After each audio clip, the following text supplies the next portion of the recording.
Olá pessoal, boa noite. 3 de agosto, 22 horas. Aos poucos a gente vai voltando com novas matérias. É que o que a gente andou fazendo, por aqui que eu andei fazendo aqui no que diz respeito à manutenção de antenas, projeto de antena nova, balloons, recuperação de equipamento antigo, está dando mais trabalho do que eu imaginava. Então eu estou tendo que concluir as atividades antes de chegar a bom termo e poder fazer alguma coisa. A última matéria foi sobre aquela antena vertical. Como eu já falei lá naquela matéria, não era uma propaganda da Steelbras, mas era simplesmente um testemunho de como a antena funciona. Material muito bom, montagem muito boa, a sintonia foi muito legal, consegui uma excelente sintonia dela na faixa de VHF baixa, lá em 144.500 mais ou menos.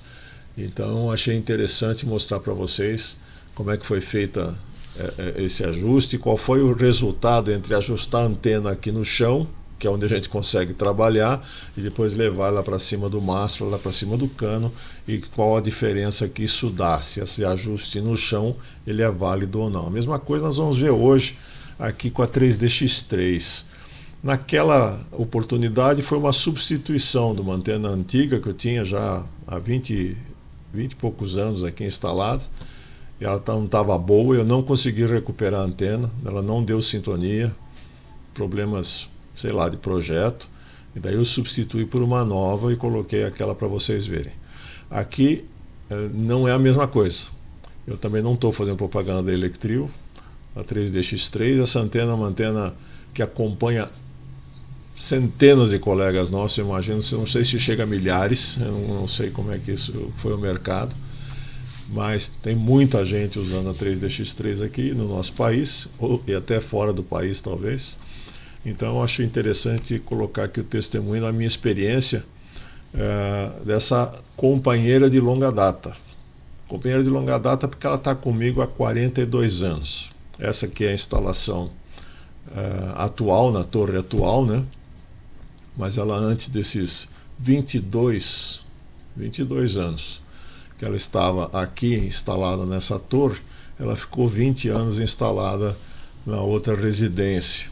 Então ela já sofreu muita ventania, já sofreu muita descarga elétrica e é uma vencedora, digamos assim, de resistência, de resiliência, né? Ela sempre me deu bons resultados. Então, mas ela não estava passando bem. O que aconteceu com ela? Bom, antes de falar sobre o que aconteceu com ela, existe um material aqui do Boni, do Papa 5 Victor X-Ray 5VX, é de 2007, já faz algum tempo. Ele juntou informações dos manuais de 3 antenas muito parecidas. Elas são iguais? Não. Elas são parecidas, a mesma proposta de projeto. É a Mosley americana, né? A Palombo argentina e a Electrio brasileira. Então eu juntei as informações que tem naquele material do Boni e coloquei em planilha para a gente poder comparar. Aí dá para perceber que elas são próximas, mas elas não são iguais. Então não foram simplesmente copiadas uma da outra.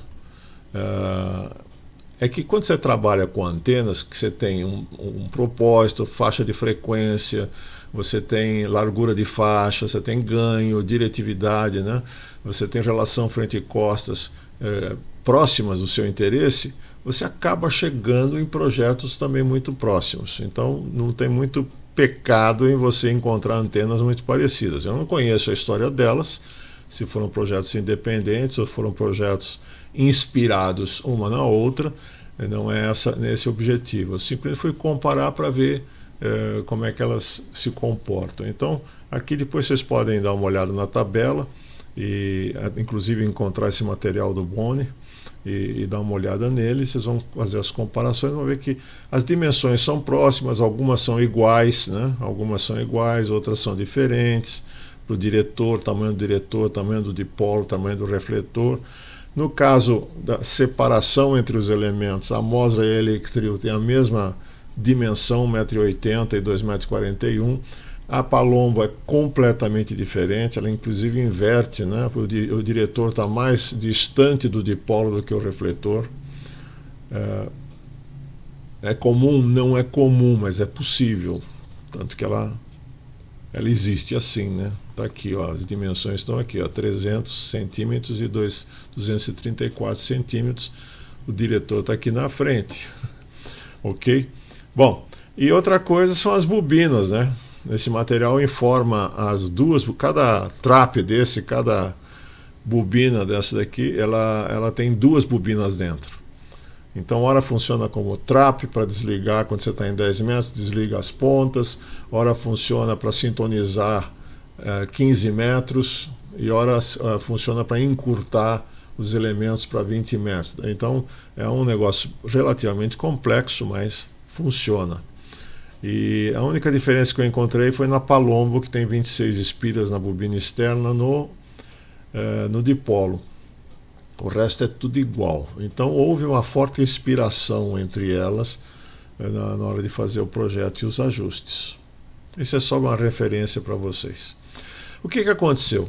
Um certo dia, desconfortável com a falta de propagação, e que não era falta de propagação, não era falta de antena, eu passei o VNA, o Vector Network Analyzer, analisador vetorial de redes, na antena, aqui a partir do chac, na ponta do cabo, para ver como é que ela estava se comportando, e encontrei isso daqui. Quer dizer, eu encontrei uma antena em 20 metros, mas aqui em 15 metros não dá para saber se isso é uma antena, que está com 3/1 de estacionária, 6 dB de perda de retorno, e aqui em 10 metros também está muito ruim, está pior que 2/1 de estacionária, né?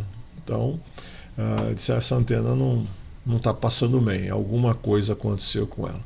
Então, num outro dia, com um pouco mais de calma, peguei outro VNA e gravei um vídeo, até para registrar o que eu estava vendo, enquanto eu rodava o rotor, né, 360 graus, e daí eu cheguei a esta conclusão. Dá uma olhada aqui, ó.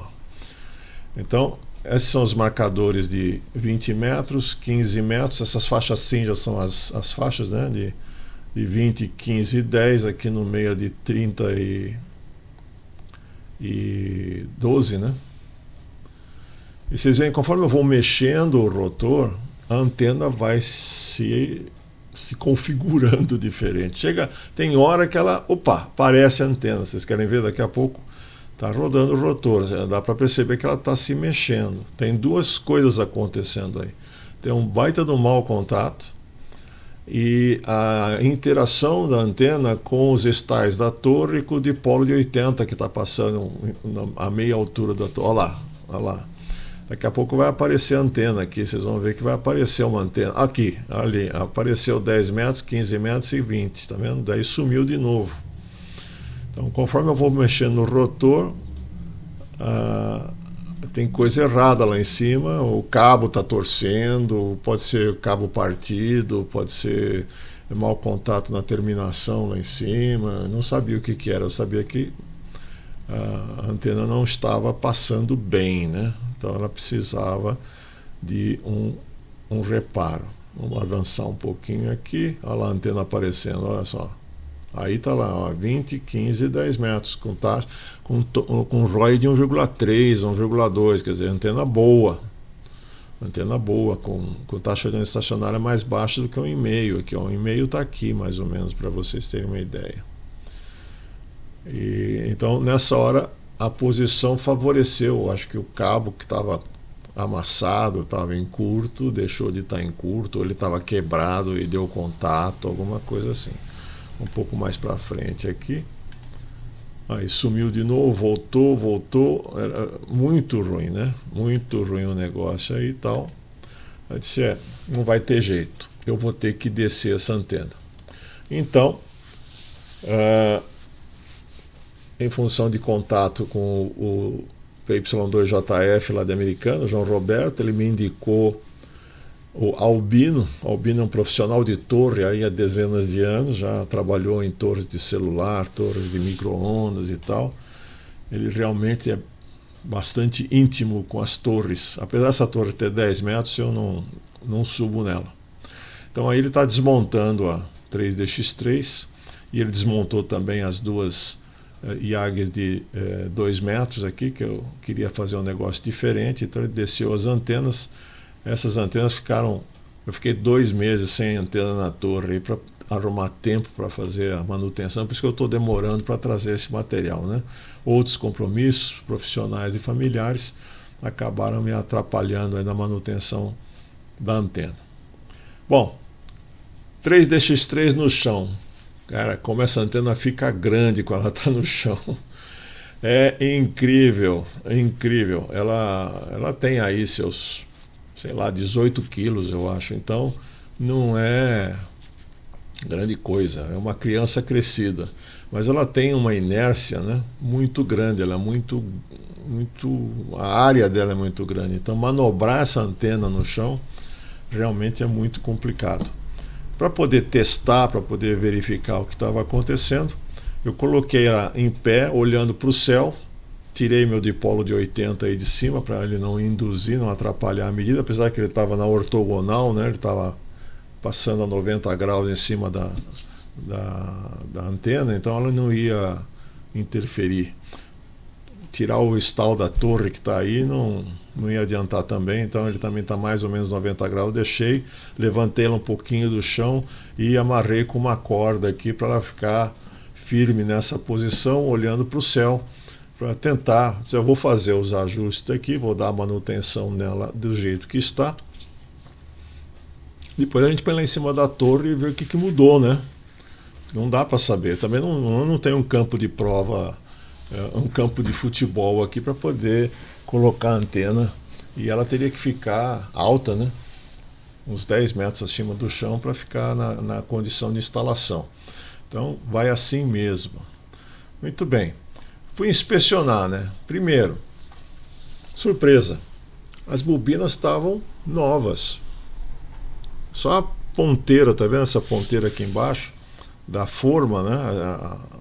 Um pouco amarelada, mas o resto estava em perfeito estado. Aqui, esse lado aqui fica dentro do tubo, né? Então ele não fica exposto a ultravioleta, chuva, sol, nada disso. Esse aqui é a lateral externa. A única coisa que eu fiz aqui, eu nem mexi no parafuso, estava seladinho, bonitinho. O material aqui, o alumínio, né? Da bobina também perfeito. Eu dei uma lixada aqui onde tem que dar o contato, tá vendo que ele tem que dar um contato na ponta da bobina aqui, dei uma lixada aqui no alumínio, dei uma lixada aqui, fechei de novo, fiz isso em duas bobinas, se duas estão assim perfeitas, as 6 estão perfeitas, então não mexi mais nisso. A capa de alumínio está meio escura, porque quando eu desmontei da outra residência e trouxe para cá, eu fiquei cismado que estava acumulando umidade aí dentro. Então eu coloquei, já tem um furo, um pequeno furo no meio ali para escoar a água, né? E eu pintei com um spray preto, de aumentar a absorção aí de infravermelho do sol, né? Para ajudar a evaporar eventualmente possível infiltração de umidade que tem aqui dentro. Mas vocês podem ver que não tinha umidade. E a tinta foi-se embora, né? Onde o sol bateu, a tinta foi descorando, então adiantou muito também. Outra coisa que eu percebi é o seguinte: as 3 antenas, se não me engano, as 3, elas têm uma proposta de projeto na montagem para fazer uma conexão de um dos lados do dipolo com a estrutura da antena, com o boom, né? Aterramento de um lado do dipolo, justamente o lado que você entra com a malha do cabo coaxial, né? Aqui do outro lado tem a outra terminação do dipolo, aqui mais fora da fotografia, e aqui um trecho de malha fazendo o aterramento desse dipolo. Eu achei isso estranho do ponto de vista de antena, eletromagnetismo, vamos falar assim. Ele não faz muito sentido, eu não consegui encontrar sentido para isso. Ele pode estar aí para dar um aterramento, né?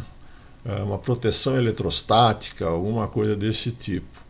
Mas ok, ele estava completamente rompido, né? Isso quer dizer, levou uma descarga elétrica e não caiu nenhum raio na antena nesse período de 22 anos que estava aqui, nem no outro período de 20 anos na outra residência, mas a malha estava vaporizada, induziu uma descarga elétrica e isso fez com que a malha fosse para o espaço.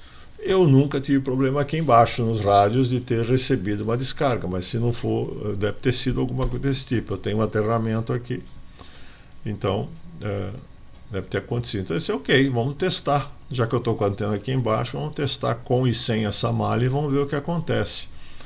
Eu não gostei muito de aterrar um lado do dipolo do ponto de vista de elemento radiante. É o que eu falei, pode ser por uma questão de proteção elétrica. Só que, na hora que você aterra a estrutura da antena, quer dizer, o boom de sustentação, e o diretor e o refletor estão eletricamente conectados aí, você tem uma estrutura de captação de descarga que é praticamente a antena inteira, menos o meio dipolo aqui, que é a parte que está no vivo do cabo coaxial. Então se aumenta o seu para-raio. Tem um aterramento, mas você está aumentando a sua área de para-raio. Então eu não gostei muito dessa ideia não. Eu disse, mas vamos ver como é que ela funciona e daí a gente toma alguma decisão a respeito. Muito bem. Com ela naquela posição no chão, olhando para o céu, eu cortei. O cabo realmente estava amassado, né? Ele devia ter entrado em curto por dentro, ou ter quebrado ao vivo, eu não sei o que aconteceu com ele. Eu tirei lá um bom pedaço, né? Acho que foram 2 metros de cabo, porque também entrou muita umidade, né? Apesar de ele estar fechado com fita de autofusão, a malha dele estava bem azinhavrada, né? Como o pessoal fala, nem sei qual é o termo direito, estava oxidado o cobre, ele estava bem verde. Então eu tirei um bom pedaço de cabo, aproveitei para emendar um cabo fino, porque é um RG213, muito duro, né? Então coloquei os 2 metros e tanto de RG58, que é justamente para o rotor poder rodar sem ficar forçando o cabo. Feito isso, eu fiz a medição com o VNA, tá aí, vocês estão vendo. Apareceram as 3 faixas bonitinhas, com perda de retorno, olha aqui, de 20 dB, muito boa, de 16 dB, não tão boa, mas aceitável. E aqui com 30 dB de perda de retorno aqui. E as frequências muito interessantes, né? No meio da faixa, 14.275, 21.175 e 29.125. Essa aqui podia ser um pouquinho mais baixa, porque aqui a gente não está nem na faixa de SSB, que é 28.400, 28.500, nem na faixa de FM, que é 29.600. Ficou no meio do caminho, uma frequência que a gente, uma subfaixa de 10 metros que não é muito utilizada ou não é utilizada. Mas ok, medi cabo coaxial direto no dipolo, sem aterramento, sem mais nada, a seco, né? Ficou bacana. Aí eu coloquei o terra. Eu refiz o aterramento no lado do dipolo. Não gostei mesmo. Não gostei mesmo. Apareceram 2 espúrios aqui, ó. Esse número 2 aqui está em 20,035, em 20,35, está fora da faixa, está em 20 MHz. E esse 4 aqui em 26,8, está até abaixo de 11 metros. Né? 11 metros começa em 26,965, né? Está em 26,800. Não serve nem para 11 metros aqui. Mas não gostei desses negócios. Ele não estragou as outras ressonâncias, né, de 14.275, 21.175, 29.125, elas permaneceram onde estavam. Mas o terra fez aparecer esses 2 pontos de ressonância. Aí o que eu fiz? Depois a gente vai falar sobre balões, né? Vou contar a história, a saga dos balões, foi longa a saga dos balões. Eu tinha aqui, depois de muitas experiências, construído um balão com núcleo de ar.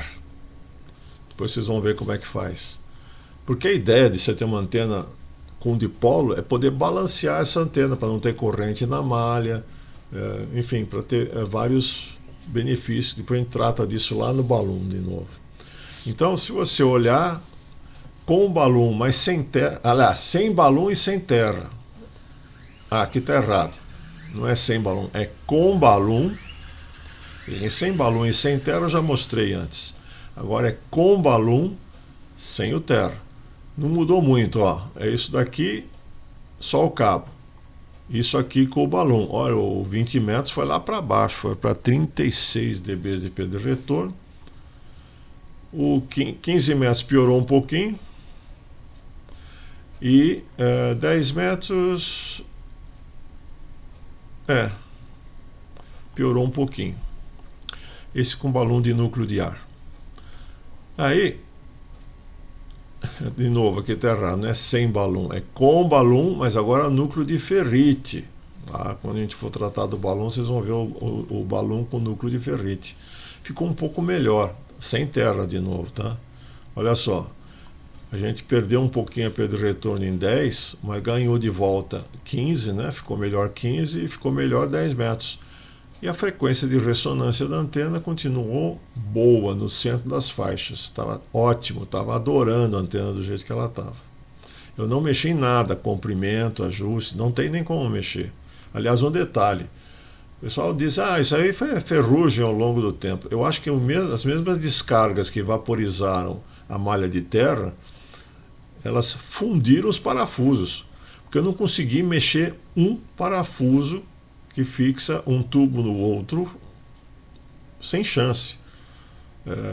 Eu teria que cortar eles fora, fazer outra furação, colocar parafuso novo, senão não vou mexer, eles estão praticamente soldados aqui, então deixa como está.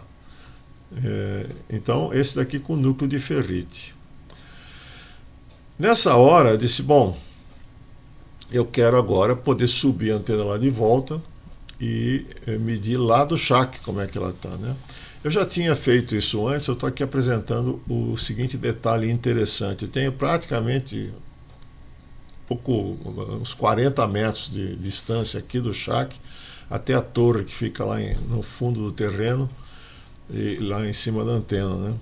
Então eu me lembro, depois eu refiz os cálculos, estão aqui, existe uma possibilidade de você ter um comprimento de cabo cujo comprimento elétrico dá um número múltiplo de meios comprimentos de onda, porque a cada meio comprimento de onda elétrico, o que é o meio comprimento de onda elétrico? É o comprimento de onda do sinal no ar, multiplicado pelo fator de velocidade. Então estou usando aqui o fator de velocidade de 68%, que é do RG213, e fazendo o cálculo para quais são as frequências em 10 metros, em 15 e em 20, né? Em que a gente pode ter um múltiplo de comprimentos de onda. Então, para 10 metros, se eu usar 43,25 metros, eu vou ter 12 meios comprimentos de onda. Em 15 eu vou ter 9 meios comprimentos de onda e em 20 eu vou ter 6 meios comprimentos de onda. Qual é a vantagem de eu ter múltiplos e meio comprimento de onda? O que eu estiver medindo aqui na ponta do cabo é a própria impedância que tem ali na outra ponta do cabo, porque a cada meio comprimento de onda a impedância se repete, meio comprimento de onda elétrico. Então eu estava com o cabo solto embaixo, eu pude medir com o VNA, com o TDR e tal, e conferir essa dimensão. Então eu estou lá com esse comprimento 43,25, de tal forma que isso me facilita, de uma certa forma, entender como é que a antena está se comportando lá em cima da torre, a partir de uma medição feita aqui na ponta do cabo. Com isso, levei, e de novo está errado aí, não é sem balão, é com balão núcleo de ferrite. A antena foi lá para cima, sem terra, visto aqui debaixo do shack, né? Então, esse foi o resultado. Subiu um pouco a frequência, pouca coisa, mas ok. Dando um zoom, né, em cada uma das faixas, estou verificando como é que está a operação dela aqui de baixo agora. Ficou muito legal, você vê. 20 metros ela tem um mínimo de taxa de onda estacionária, que eu acho que aqui está dando que 1 por 1, né? Aqui é 1 por 1. 1,08 em 14,275. Essa linha pontilhada aqui é de 1,5 por 1. Então ela está abaixo de 1,5 por 1 desde 14,046 até 14,366. Cobriu a faixa inteira, né? Tá muito bom desse jeito. Ah, perdão, isso daqui ainda é embaixo. Isso aqui ainda é embaixo. Isso aqui ainda é embaixo. A antena no chão. 15 metros ela nunca é legal. E sabe por quê? 15 metros não é múltiplo de 14 ou de 28, né? Ela ficou no meio do caminho. É um submúltiplo aí. Então, fazer uma antena que responda em 14 e 28 é legal, porque é meio comprimento de onda a mais. Sei lá, é o dobro da frequência, é metade do comprimento de onda. Agora o 15 fica meio fora da ponderação aí. Mas ele ficou legal. Ficou legal. Aqui está dando 1,3. 1,3 por 1 aqui no meio. 1,5 nas pontas da faixa, entre 21 e 21.400. Está muito bom. E 10 metros ela ficou aparentemente mais estreita, que ela está deslocada para cima, né? O 29.125.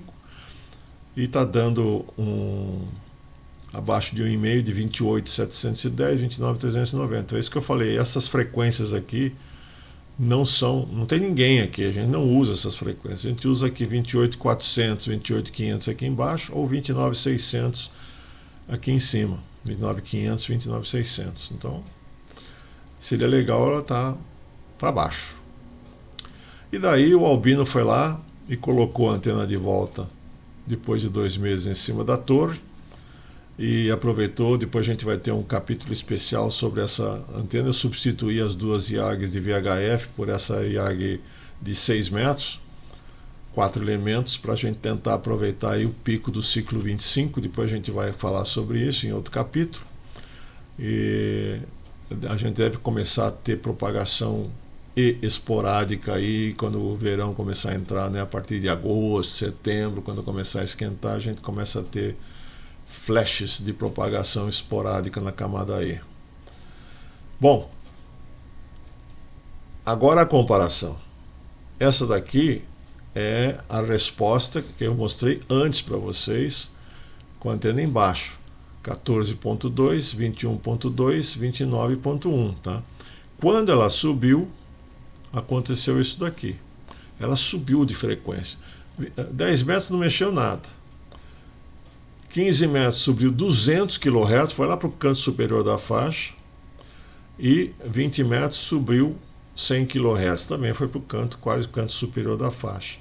Houve um reequilíbrio aqui das perdas de retorno. 10 metros está imexível, né? Está muito bom em 10 metros, porque obviamente ela não está afeta às bobinas. Agora tem outra coisa, depois a gente pode até entrar nesse mérito. Depende da posição. Depende da posição que você está apontando a antena, porque embaixo eu tenho o dipolo de 80, eu tenho a cerca elétrica do vizinho, tem as calhas do telhado da casa. Tudo isso interfere na antena. E como ela está interferindo mais em 20 e 15 metros, dá para ver, né? Ela mexe em frequência e perda de retorno em 20 e 15 metros, mas não mexe em 10. Aparentemente isso está interferindo sobre a ressonância dos traps, das bobinas, né, dos ressoadores. Porque o dipolo de 10 praticamente não está percebendo o fato de ter saído do chão e ter ido lá para cima. De qualquer forma, eu queria reforçar aqui que não fica igual, ela muda um pouco o comportamento, mas na hora que você põe uma antena desse tamanho aqui no chão, claro, eu não pus ela deitada no chão, eu apontei para o céu, porque ela é mais sensível naquilo que ela está enxergando na frente dela, que é onde ela tem o ganho, né? É para onde ela está olhando para frente, né? O lóbulo frontal. Então a gente tem que proteger o máximo possível o lóbulo frontal, por isso eu apontei ela para o céu. E tirei ela do chão para tirar a interferência muito próxima do refletor do solo. Agora, isso é o que dava para fazer, né? É o que a gente tem para hoje. Então, deu para perceber que não é um pecado ajustar a antena no chão e depois levá-la para 11 metros de altura e ver o que acontece. Ela continua sendo antena, tá? Continua sendo antena. Então é isso, gente. Fiquei feliz. A 3DX3 voltou à vida. As bobinas não precisam de cuidado especial. Estão muito bem feitas, 40 anos depois, não precisei limpar, não precisei passar silicone, não precisei fazer proteção nenhuma. Inclusive, eu dei uma lixadinha ali naquele ponto, só nas bobinas que eu abri, que eram do refletor, que estavam mais embaixo. Não dava para trabalhar nas bobinas lá de cima, né? Ela é muito desengonçada. E a gente tem que ter muito cuidado. A construção é muito boa, mas como os elementos são muito grandes, daí se dá uma enroscada na torre, no muro, no telhado, entorta. Aí você vai desentortar, tem que desentortar com muito cuidado o elemento, porque você vai fragilizar, ele vai quebrar, né? Então tem que tomar muito cuidado para manobrar essa antena. Então por isso eu mexi o mínimo possível, verifiquei que ela estava funcionando, ok, dei um trato ali no cabo coaxial, que era onde estava o problema, e a antena subiu para a torre para mais, quer dizer, comigo não vai dar 40 anos, mas sei lá, se Deus quiser vai dar mais uns 20, então a gente vai estar junto por aí. Até a próxima.